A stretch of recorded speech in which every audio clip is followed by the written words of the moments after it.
Live from KSAT 12, the Nightbeat starts right now. I'm Dylan Collier on the Nightbeat. A police officer assigned to protect Chief William McManus accused of exchanging sexually explicit messages with a woman while on duty.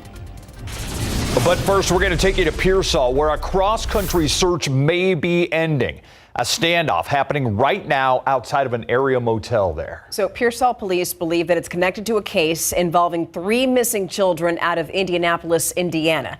The night team's Avery Everett is there now outside of that motel. So Avery, it's our understanding tonight that there are multiple law enforcement agencies involved in this, right? Yeah, the 2 suspects and their family are believed to be barricaded in that motel just about 100 yards behind me. But this entire intersection just off of I-35 is completely closed down and filled with different units. I'm going to take a step off to the side so you can get a closer look at that motel specifically. We're waiting on a statement from the Department of Public Safety, but I spoke to the Peoria police chief who confirmed that there are 5 people in that hotel. 3 children, and their non-custodial parents are believed to be inside. Now, the Peoria chief said that they started monitoring this motel around 8:30 this morning when DPS said a ping came in for the parents' location, and his team found the family car. DPS and FBI and the Frio County Sheriff deputies set up a surveillance area here in the early afternoon.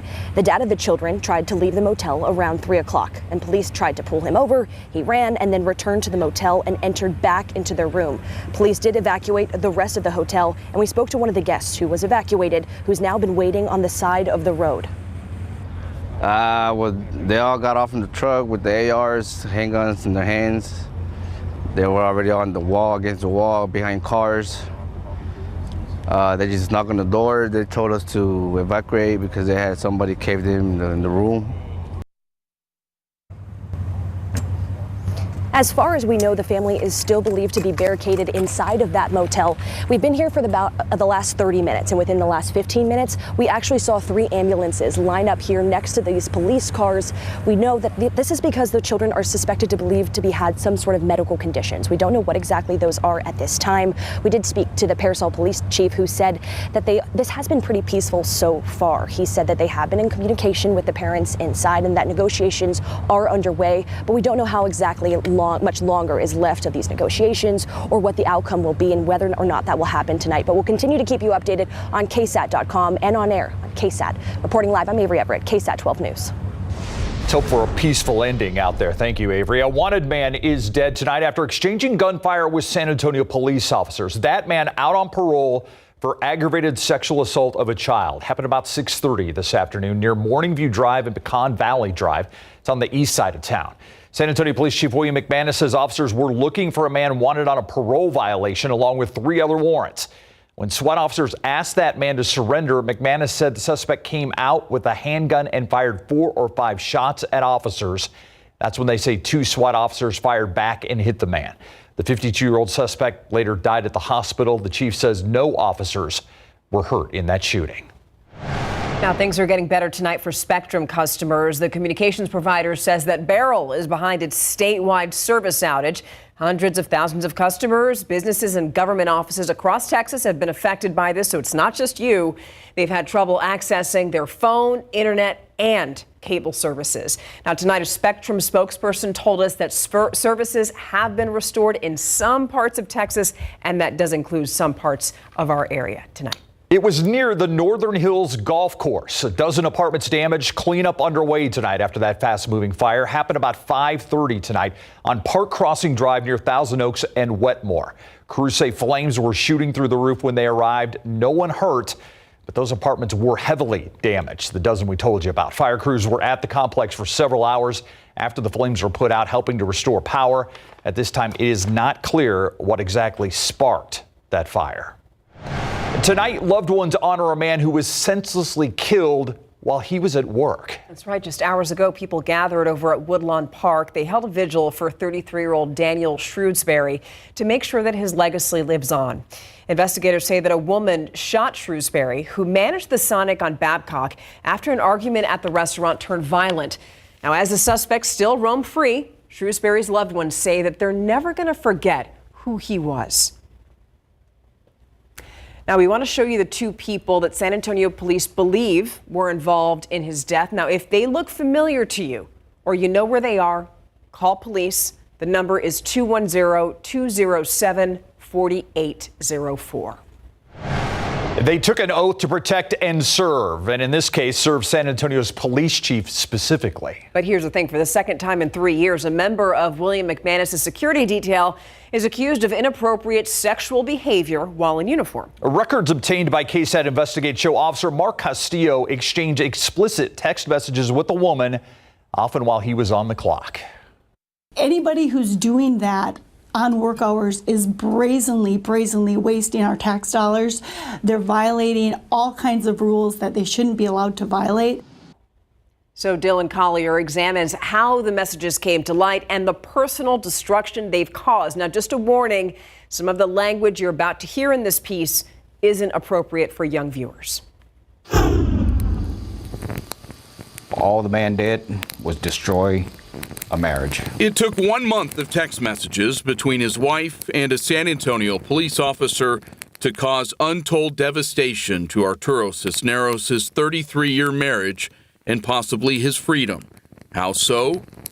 Well, in late May, Cisneros and his wife were at their East Side home when he picked up her phone to review some appraisal documents. Her phone was just laying there. We share the same password, so I went ahead, opened it up. It opened up to a text message thread between his wife and San Antonio police officer Mark Castillo, seen here in his LinkedIn profile. Cisneros says he knew the 23-year veteran of SAPD who works on Chief William McManus' executive protection detail from city council meetings and this north side Las Palapas, where Castillo would often go while McManus worked out at this nearby Gold's Gym. Cisneros had no idea that someone he considered an acquaintance was actually in a relationship with his wife, an affair that appeared to intensify in the days just before Cisneros found the texts. I was in shock. Cisneros says he locked himself in a bedroom to read all of the messages while his wife pounded on the door, demanding her phone back. According to SAPD records, Cisneros later called 911 and said his wife hit herself before taking off. The report states the wife returned and asked police to look at her face, which had a large bruised knot on the right side of her forehead. She attributed the injury to Cisneros punching her in the eye and forehead. Reached for comment, the woman told KSAT she had not asked police to look at her face and that the report was, quote, wrong and inaccurate. Cisneros told KSAT he did not hit his wife. There was no physical altercation. Still, officers believe they had enough to arrest Cisneros for misdemeanor family violence. The incident report, it's worth noting, makes no mention of Castillo, even though that was Cisneros' sole reason for calling police in the first place. The report itself, it lacks so many details. So many details. Cisneros' sister-in-law took pictures of his wife's messages with Castillo and told KSAT she later provided them and the phone itself to SAPD Internal Affairs. It's all about protect, serve, do the job that you're assigned to do, nothing else. A review of the messages by KSAT shows many of them were sent during Castillo's assigned work hours, Monday through Thursday, between 7 a.m. and 5 p.m., and while the officer was in close proximity to McManus. Castillo writing to Cisneros' wife at one point, expletive, wanted to touch her legs. After she replied, "You still can. I'm headed over there now," Castillo responded, "I'm still with Chief, but he might be done soon." Or this exchange, in which Castillo described a sex act with her, told her to make sure she erased the messages, and then revealed that McManus was about to walk out. SAPD officials refused to make Chief McManus available for an interview for this story, stating the complaint against Castillo is being investigated and that the department cannot comment on media inquiries that have not resulted in discipline. McManus, you may remember, rejected a recommendation to discipline another member of his security detail, Officer Robert Gonzalez Jr., after he admitted to a sexual encounter while in uniform with a woman while parked outside police headquarters in May 2021. Gonzalez was transferred out of the chief's office after the incident, according to the San Antonio Express News, which first reported on the internal SAPD records last year. He's not paying attention to what his officers are doing. You know, you lead from the front, you lead from the top, right? Cisneros' misdemeanor arrest in San Antonio has complicated an 8-year-old aggravated assault case against him in Blanco County that involved a dispute with a sheriff's deputy there. A little over a year from completing probation in that case, Cisneros is now bracing for officials there to revoke his probation. According to his attorney, he faces up to a decade behind bars. They wanted to protect Mark Castillo, and it made it easier to arrest my client. We have a police report now that puts my client at risk of possibly going to prison. For KSAT Investigates, I'm Dylan Collier. By the way, Castillo is still on the chief's executive protection detail. Now, we called Castillo, texted him for the story. We did both things, but we didn't hear back. Yeah, and to date, there's been no official finding that he engaged in professional misconduct. There is precedent for the SAPD officer being disciplined for sending inappropriate text messages. Yeah, we know that Officer Juan Bruno was suspended 20 days for sending text messages to a woman that he met at a disturbance call. Right now, you can scan the QR code on your screen to read KSAT Investigates' full investigation into this story. You can also find the story at KSAT.com. Do you expect to see a surge anytime soon? We're always on the lookout. So whether that's by boat or on land, Border Patrol is responsible for keeping people and things that aren't supposed to be here out. Our Daniela Ibarra rode along with agents patrolling the Rio Grande and sat down with the Del Rio sector's chief patrol agent to talk about migration numbers and also his agency's relationship with the state. So tomorrow night, you're going to get an exclusive look at how Border Patrol is doing their job over in Eagle Pass. Beryl came and went, but the problems it caused still wreaking havoc in Texas. Next, you're going to see the damage and what's being done to clean up Beryl's mess.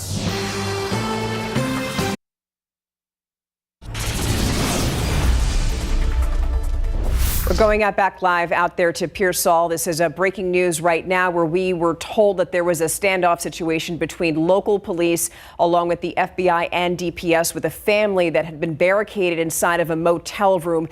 We do know that someone right there has just taken the stand. We believe that person is going to speak shortly and talk about this. But the reason that there was so much attention on this is because 3 children were believed to be in that motel room. And this case was related to another missing persons case out of Indianapolis, Indiana. Let's listen. So first off, my name is Orlando DeLuna Jr. Do y'all need my information? Orlando Deluna Jr. with the Texas Department of Public Safety. So of course, first and foremost, this is preliminary, so it's subject to change. But what I can tell you is that the Texas Department of Public Safety was handling a barricaded subject here at the Rio Frio Hotel here in Pearsall, Texas. Subjects had been barricaded since approximately early 3 p.m. and they surrendered peacefully after negotiations, and we are currently in the process of identifying everyone. I have no further information other than that at this point. We saw 3 children leaving. How many children or how many people were in the room? I can confirm it was 2 adults, an adult male, adult female, and 3 children. Are the children okay? Everyone seems to be fine. Of course, we're going to be evaluated by medical personnel, but everyone seems to be walking out fine. Is this the same case that happened a couple days ago in Indiana? Those people have traveled down here? Like I said, we're currently in the process of identifying everyone, so we cannot confirm that right now. What will happen to the people who were evacuated from the hotel? Are they going to be able to go back in the hotel tonight, or are they suspected to have to wait until the morning? At this point, I do not know because it is an active investigation. Can you confirm the timeline for us? We heard that the man went to go get food, and then that's when you guys jumped on him. Then he ran back to his hotel. Can you give us any of that information? So as far as I know, Texas DPS was called out here at 3 p.m. Anything further than that, I believe it was a local law. All right, that's the very latest from Texas DPS, giving us the good news. This barricaded situation in Pearsall, not far from I-35, is over tonight.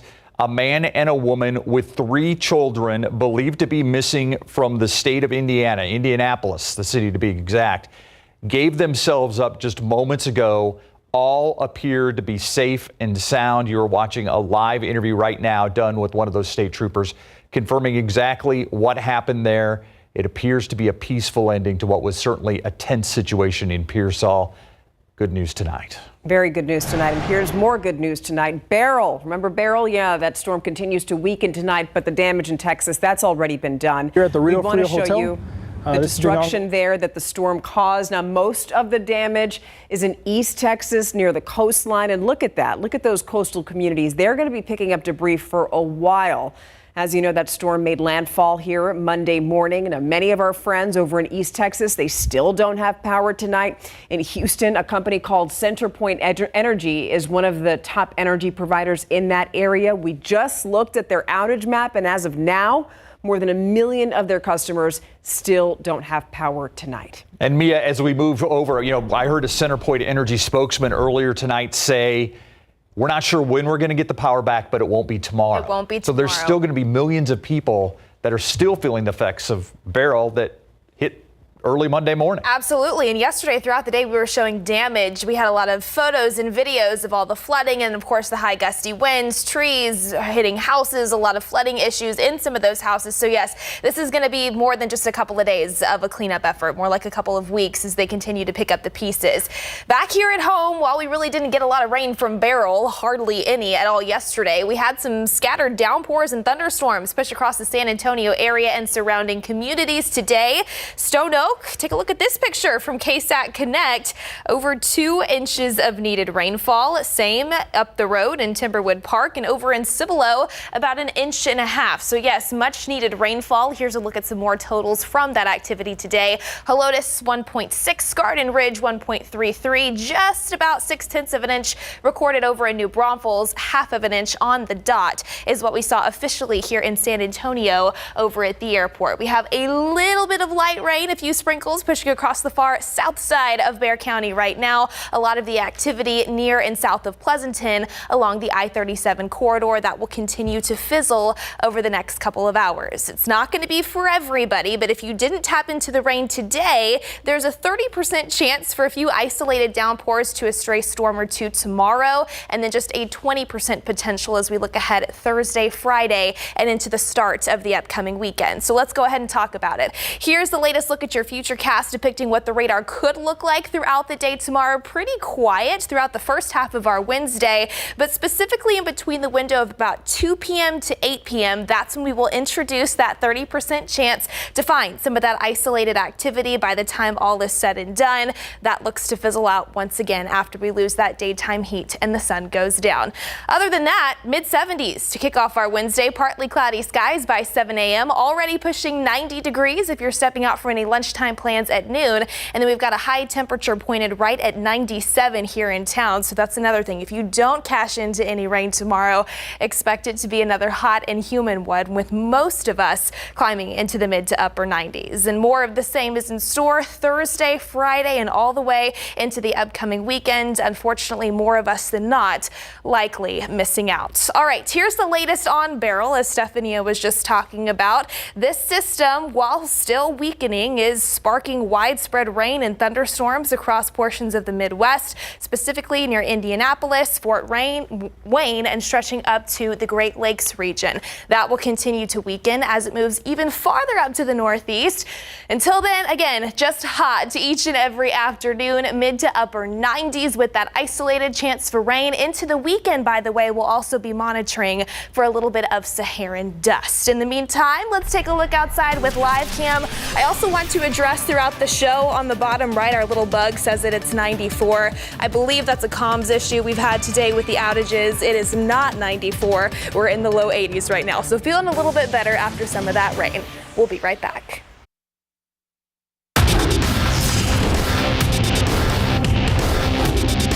No, honestly, no. If anything, maybe it's, as I said, it's getting older. Maybe there's just days as you get going that I need to rest throughout camp, but I actually don't expect anything. I mean, yeah, not at all.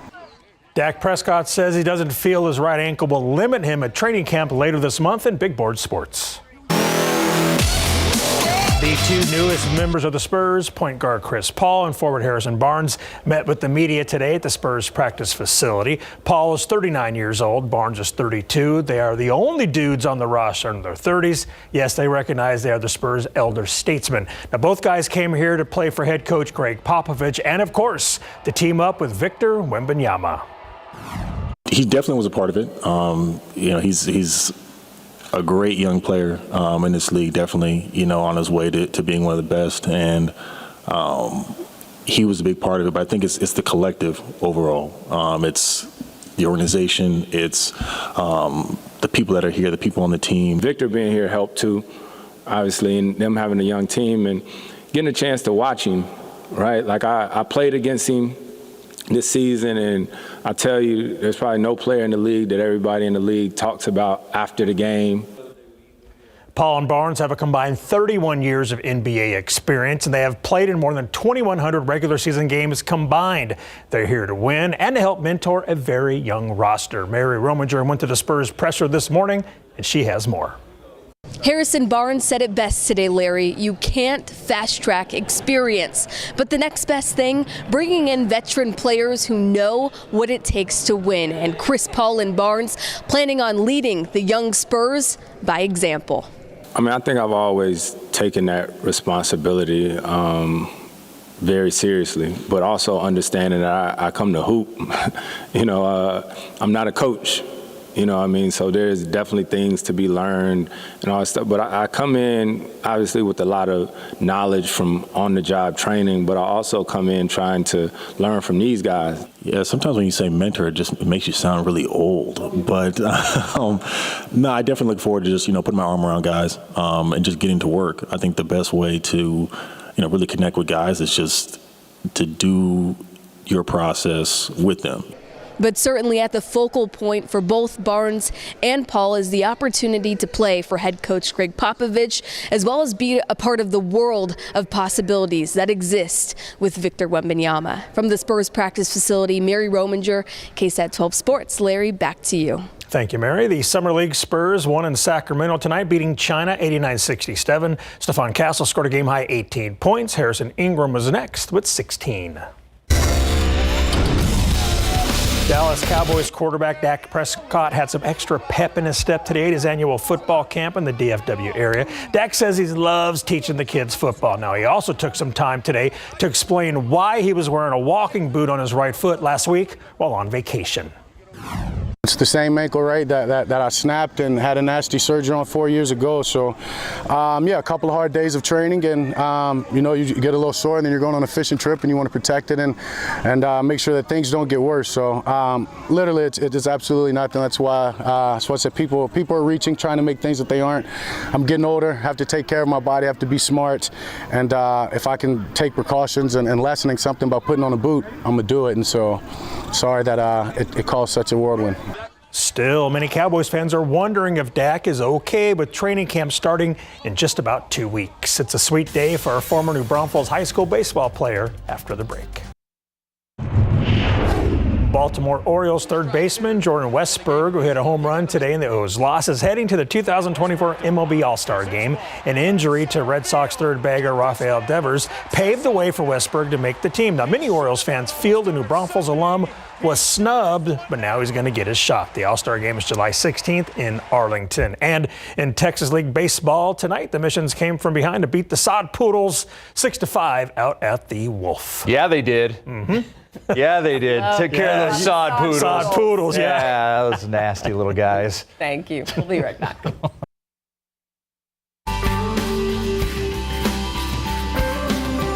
Looking ahead, if you have any gently used medical mobility items like wheelchairs that you no longer need, might consider donating them to Project Men. This is really important. They're going to be holding a community drive this weekend at Wonderland of the Americas over on Fredericksburg Road. What you can do is drop them off Saturday between 9 a.m. 2 p.m. For more information, just head to our website, ksatcommunity.com. Okay, we'll be monitoring for a few isolated downpours and a couple of thunderstorms tomorrow afternoon. Other than that, just hot. Upper 90s continue all the way into early next week. Yes, and it's not 94 degrees out. Right. That does it for us. Thank you so much for joining us. We'll see you again tomorrow. Have a great night.